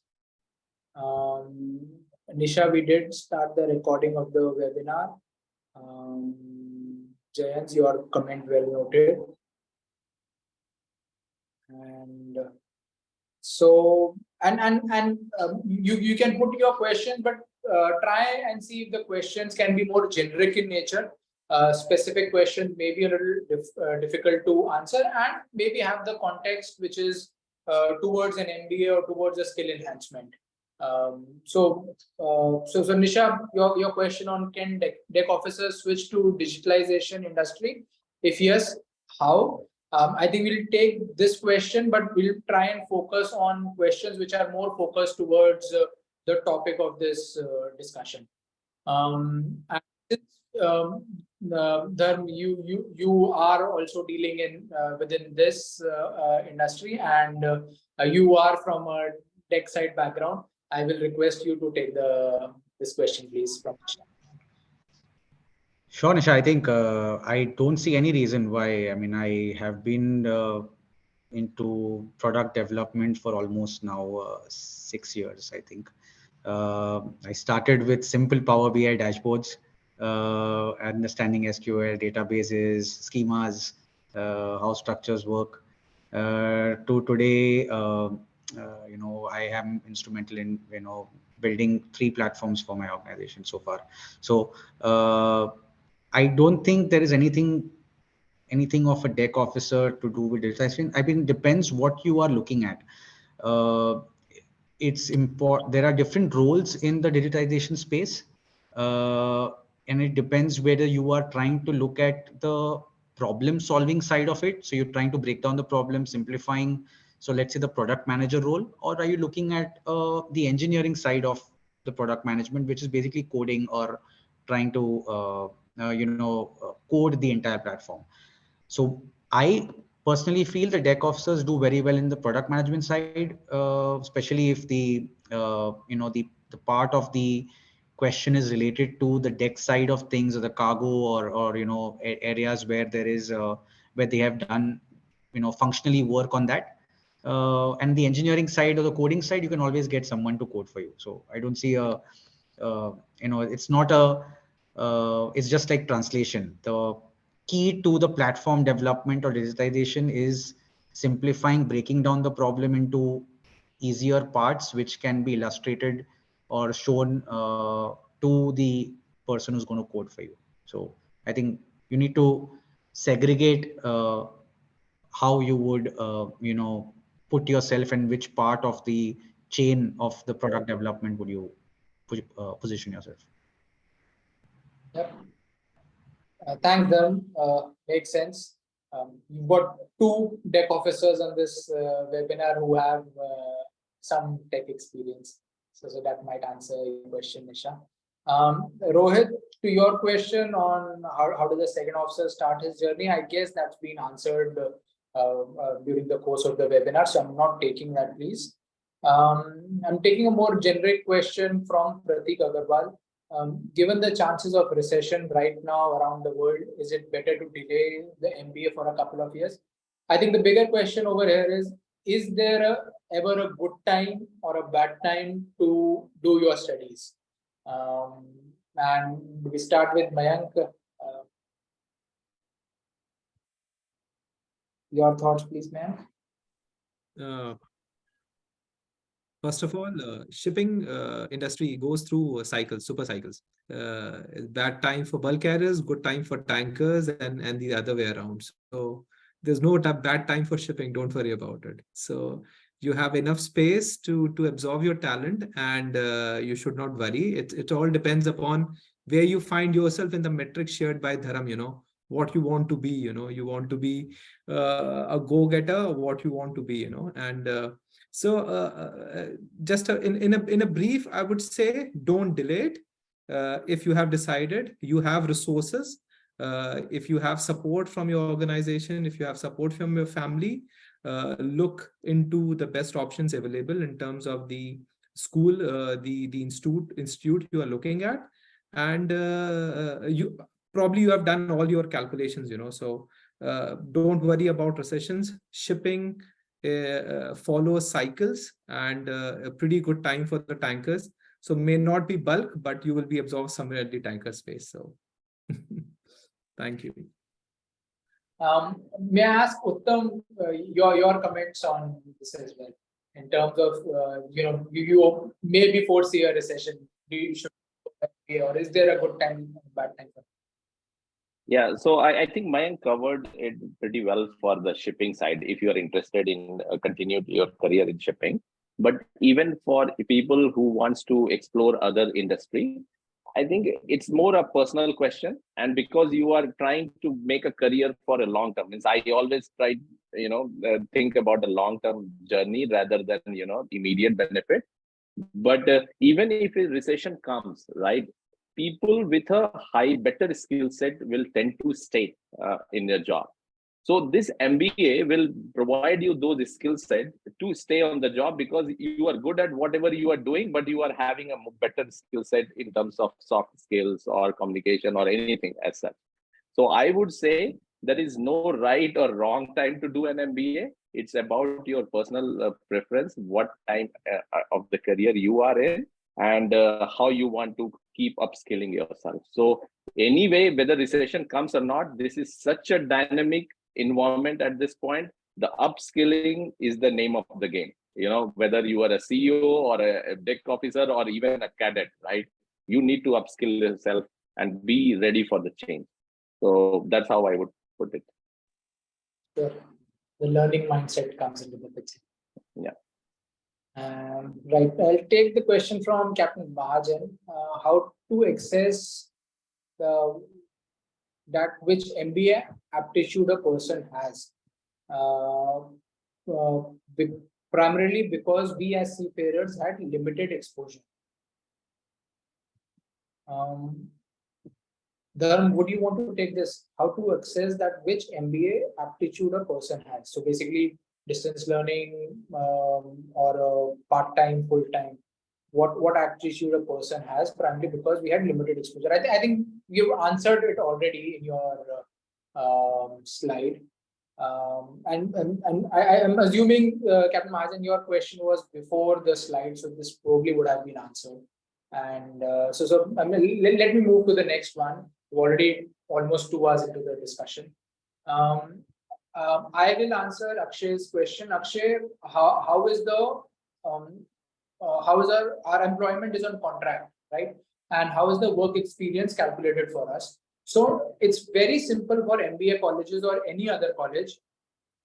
You show an employment certificate from your company. The number of years you show the employment certificate for, the employment letter for, that's the number of years your college will calculate your experience.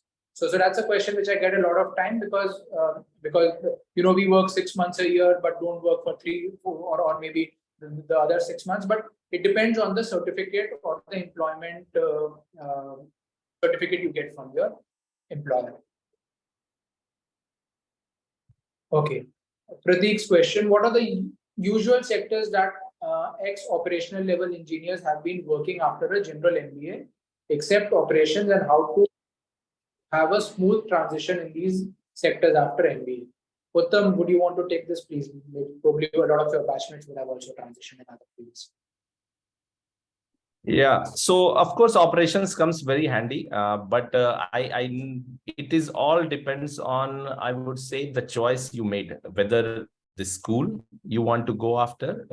Some schools are better for finance, or some are better for supply chain, or some are better for consulting.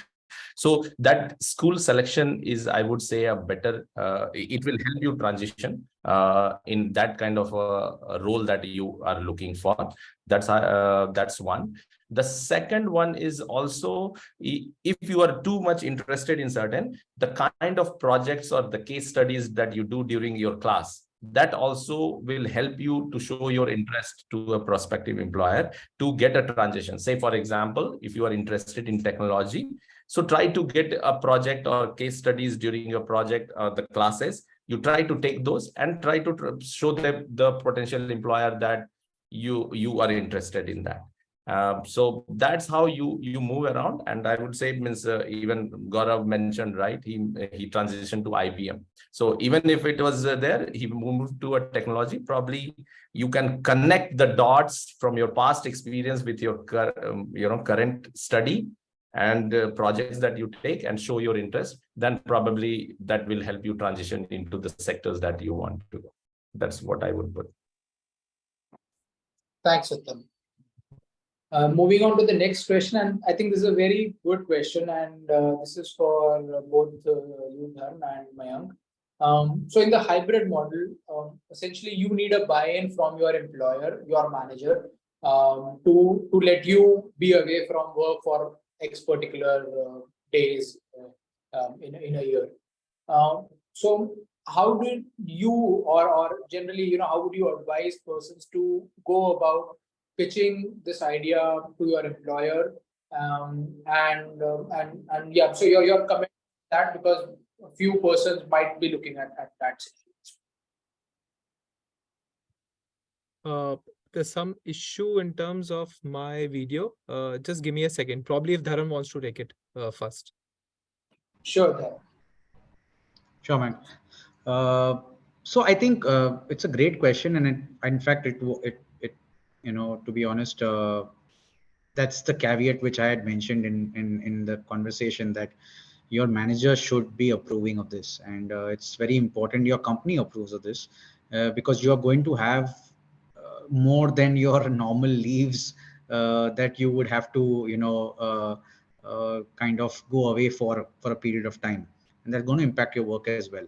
So that's something which is a combination of factors. It also depends on what value you bring on the table currently in the organization. So if you are if you show that the work won't get impacted, or will have minimal impact, if you are able to showcase how this learning can benefit the organization and the current employer, so those things, and of course the maturity of the organization as well.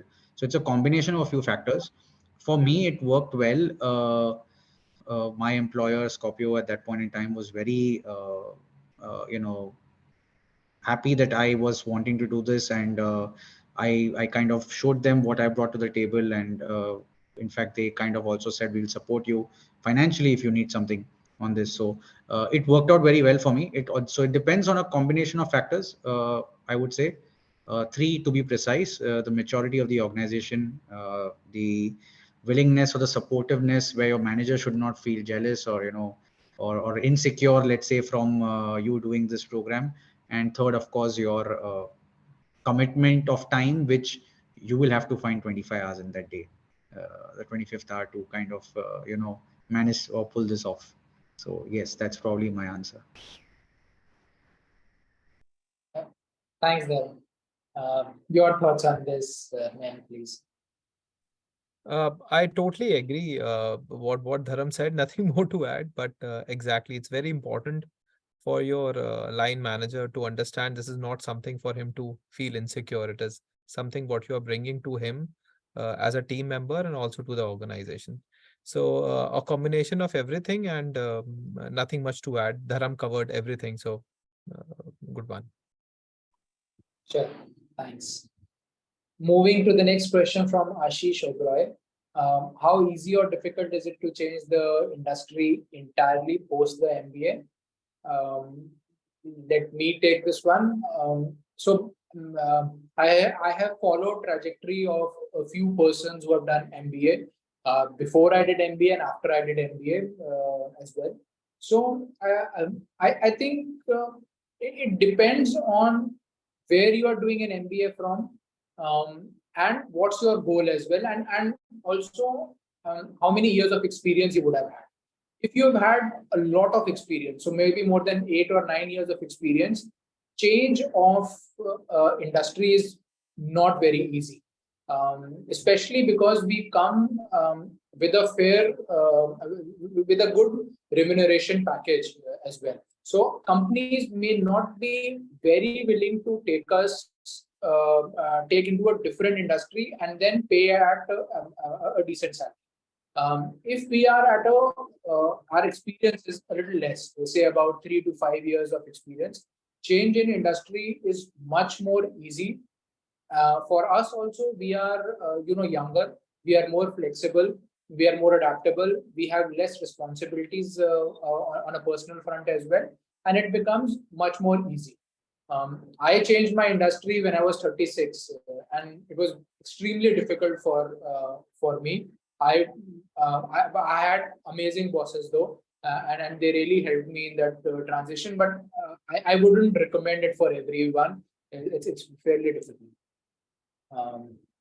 You have anything to add on this, Uttam?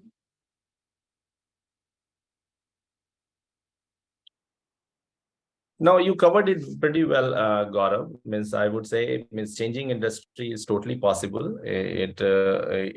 But as that say, in same time, it is difficult. You should be ready to go at a lower scale, because if you want to change, because I have seen people, even if in my ex-boss in US, he was a supply chain head in GE.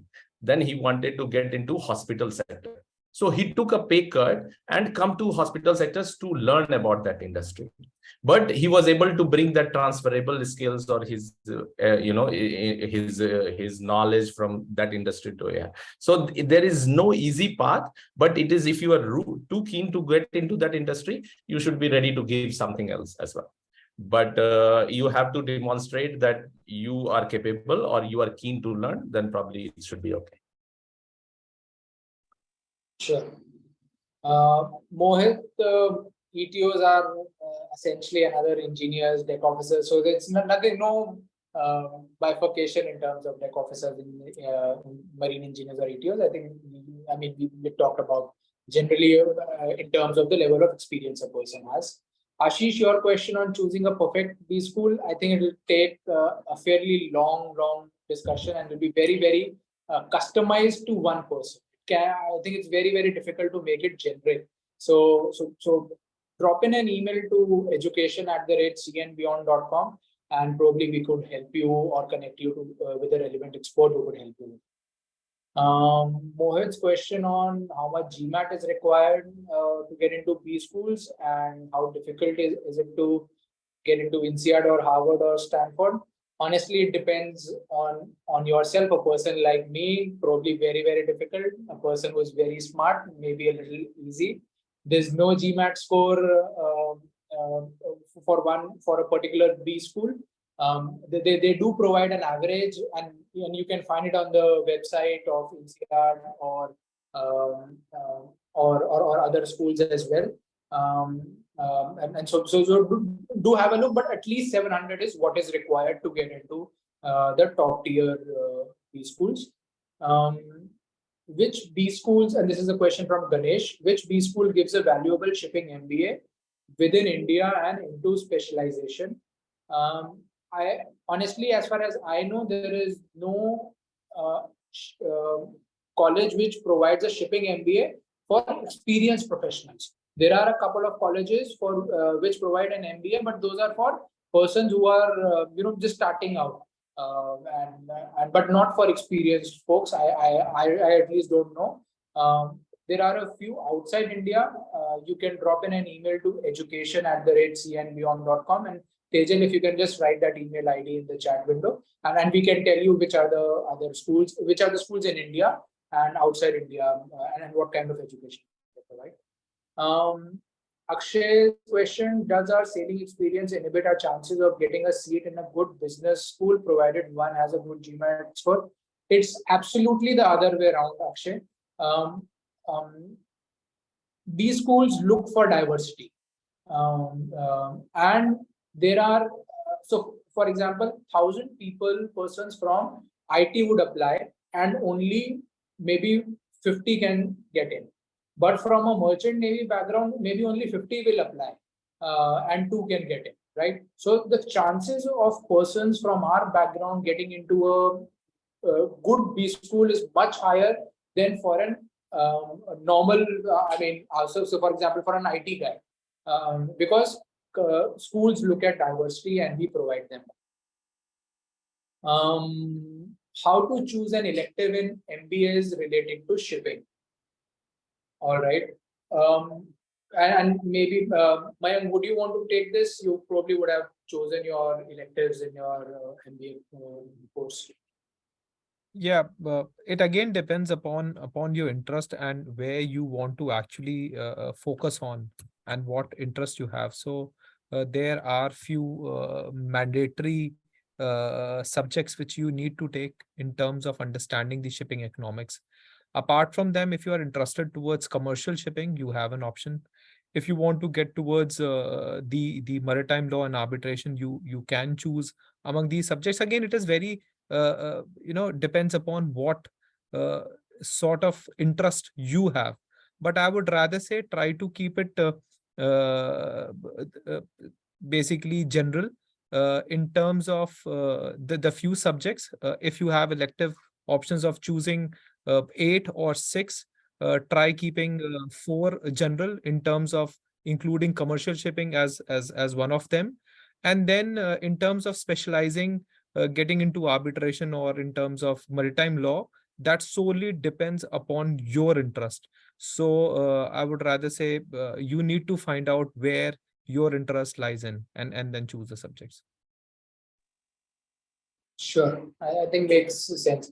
Any general guidance that any one of you would have, Uttam or Dharm, in choosing of electives? Because I know that's a very difficult decision that a person has to make while doing an MBA. Any thoughts that any of you would have? No, I would not be able to add anything more to what Mayank said in general, right? So this is all depends on your interest, what you want to do, whether you want to get into arbitrage or whether you want to do commercial, then you select your that. So there are probably, once you get into the MBA school, there you can decide, or when you are choosing the school, you decide, look at the curriculum and look at what their offering is, and then you select the elective. But very difficult. What man covered is fine. Sure. Yeah, same here. Nothing more to add, I think, or it's just very individual driven. From question from Johnny Wilson, follow up on the employment certification. Does the employment certificate from a company include sailing duration or the entire duration? Honestly, I have seen a certification including either of them, right? Just the sailing and the entire duration as well. It is up to you. And if you specifically go and ask the company that I need the certificate for qualifying for an MBA exam, and can you give me for an entire duration? Most companies would oblige. And also it makes sense as well, because we are working 24/7. So even if we work 7 to 8 months a year on the ship, it's equivalent to working an entire year for a person who is working a ship.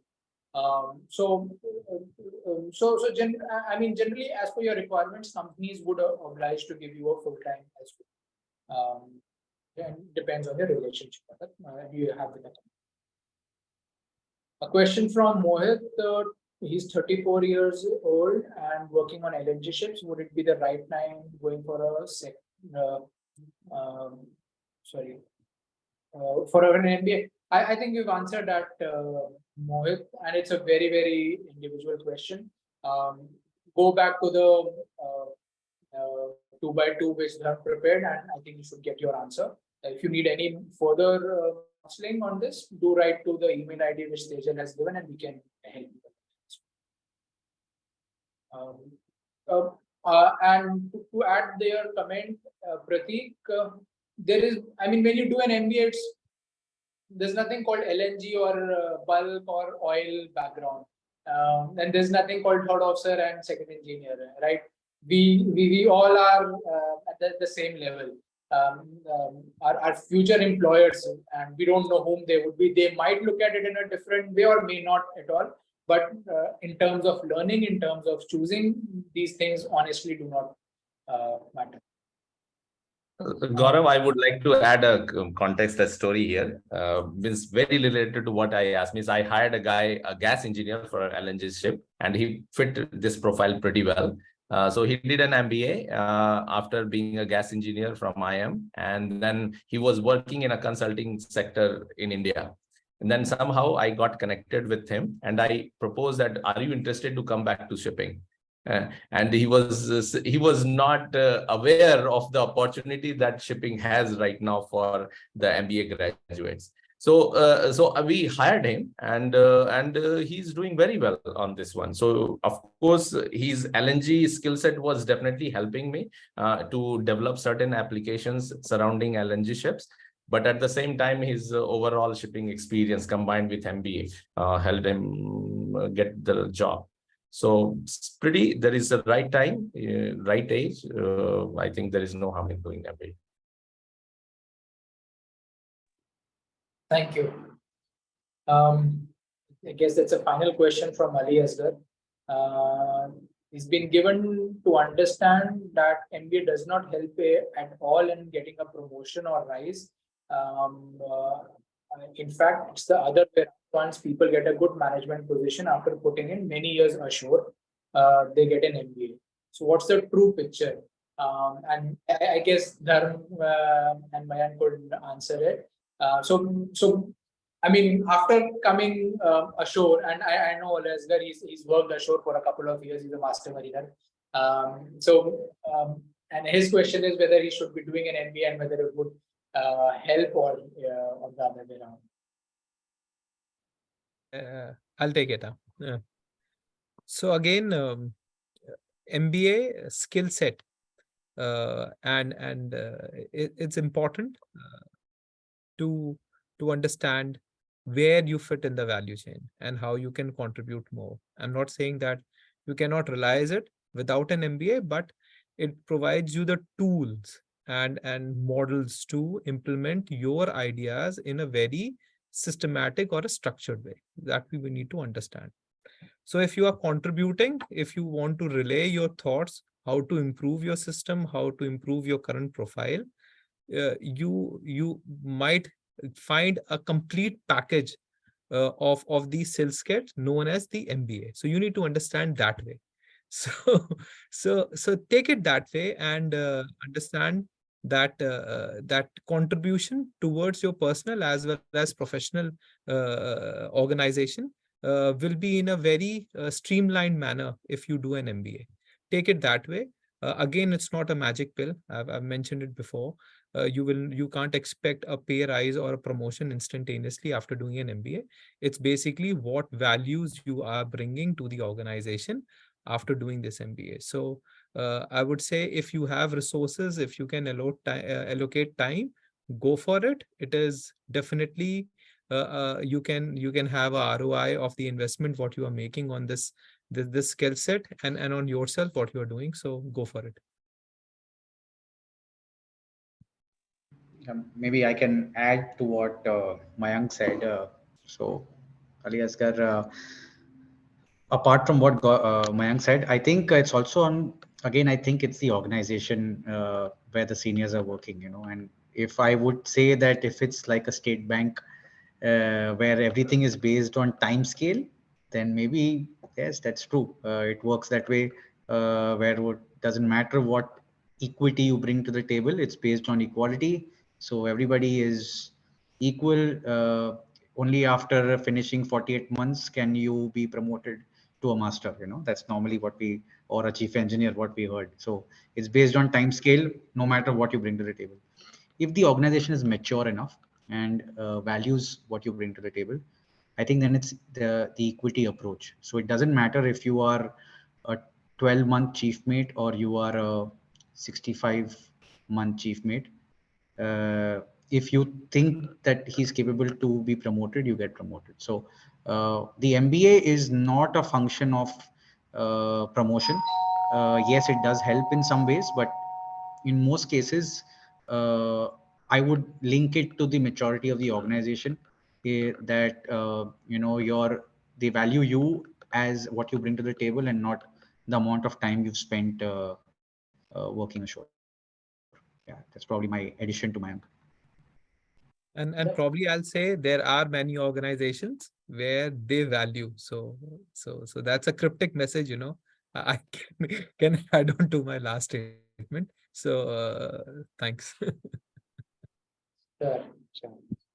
No, so I guess we are done with the questions, and if I may summarize the whole discussion, um, I think the request is, or the suggestion from my side is that don't look MBA only in terms of career progression, right? It's and it will transform you, right? It will transform you as a person. It will not just help you in your professional life, but in a personal life in ways that you probably wouldn't have imagined. Look at, if you're planning to do an MBA, major goal probably should be learning, networking, understanding. Everything else honestly takes care by itself if you focus on these 2-3 major things. Be in one of the committees, volunteer to do some work for the professors, learn whatever best you can. I mean, even if you learn say 30% of what is being taught, I think it will do wonders for you. Career progression and all will happen. So let me take one final poll question, which is on the feedback, and then we will end this panel discussion. So what is your were your expectations met, which you had when you came in the webinar? Was the session useful for you, and how would you rate the session? If there's anything which we missed and which you probably would like us to have in the next session, whenever we do write it in the chat window, or maybe email us so that we can improve on that as well. So yeah, look forward to your feedback, please.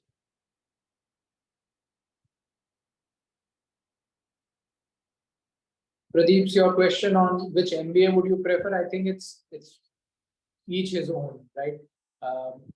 I'm generalizing it. If you have less experience, maybe a full-time, and if you have more experience, maybe more than 10, maybe part-time. But it's very, very generic, very generic. I did a full-time after having about 17 years of experience, but I'm just generalizing your answer. Okay. But we have got about 70% of you who have answered the poll. And I'm ending the poll and sharing results. So at least most of you, the expectations either met or exceeded. For all of you, the session was useful, and thanks for an excellent rating for the session as well. And the credit goes to all the panelists over here. It was a Saturday weekend, and I know working ashore what weekends mean. You get that 2-3 few hours for your family, and you spend that time giving back to the industry, sharing your valuable insights, guiding all of us. So thank you so much to Uttam, Mayank, and Rav. Appreciate the preparations you did, the time you spent. Thank you so much, and also thank you everyone, all of the participants as well. You came in and you stuck for almost 2 hours 15 minutes. So thanks everyone for being part of this session. Thank you, Captain Gaurav. Thank you, Gaurav. Thank you, everyone, and thank you, Gaurav, for what you are doing. Right, really appreciate. It's good for the industry. So happy to be part of it. Same here. Thank you. Thanks, Gaurav. Thank you. Bye. Thank you. Bye.